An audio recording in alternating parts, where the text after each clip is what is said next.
যদিও নিজে আমি কখনোই খুব ভালো খেলোয়াড় ছিলাম না।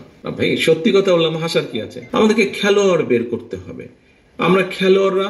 এবং আমি যদিও নিজে আমি কখনোই খুব ভালো খেলোয়াড় ছিলাম না, কিন্তু কিন্তু ভাই সত্যি কথা বললাম, হাসার কি আছে? স্বীকার করছি তো, আমি সত্য কথা বলছি, আমি হাসছো কেন? তো এখন বিষয়টা হচ্ছে, কিন্তু আমি নিজে বিশ্বাস করি আমার ছোট ভাই খুব ভালো খেলোয়াড় ছিল, অ্যাজ এ প্লেয়ার হিসেবেও খুব ভালো ছিল, ক্রিকেটে, ফুটবলে, অন্যান্য খেলা খুব ভালো খেলোয়াড় ছিল।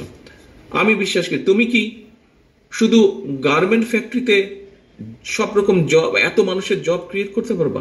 তুমি মিল ফ্যাক্টরি করে এত মানুষের জব ক্রিয়েট করতে পারবে? তুমি ডাক্তার, ইঞ্জিনিয়ার তৈরি করে বিভিন্ন আরো যেগুলা বিষয়ে আলোচনা আছে, শুধু এইগুলা করেই কি এত মানুষের জব ক্রিয়েট করা যাবে?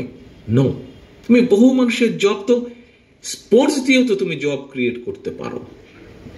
স্পোর্টস দিয়েও তো আমরা মানুষের জব তৈরি করতে পারি। বহু মানুষ খেলোয়াড় হতে পারে, বিভিন্ন খেলোয়াড়, আমাদের বহু খেলোয়াড় ভালো করছে। কেন খেলোয়াড় প্রফেশনালি খেলোয়াড় হতে, কেরা প্রফেশনালি খেলোয়াড় হতে পারবে না? এই যে রিজভি ভাই একটা দেশের উদাহরণ দিয়েছে, অনেক দেশকে আমরা দেখেছি যে তারা তাদের টিম তৈরি করেছে, ফুটবল টিম, ক্রিকেট টিম তৈরি করেছে, তারা পুরা টিমের খেলোয়াড়দেরকে তারা বিদেশ থেকে নিয়ে আসছে।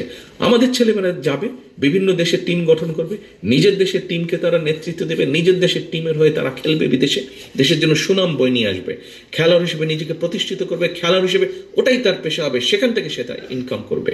এবং একটা সময় গিয়ে যখন তারা খেলোয়াড় হবে না, তখন তারা ইনস্ট্রাক্টর হিসেবে কাজ করবে।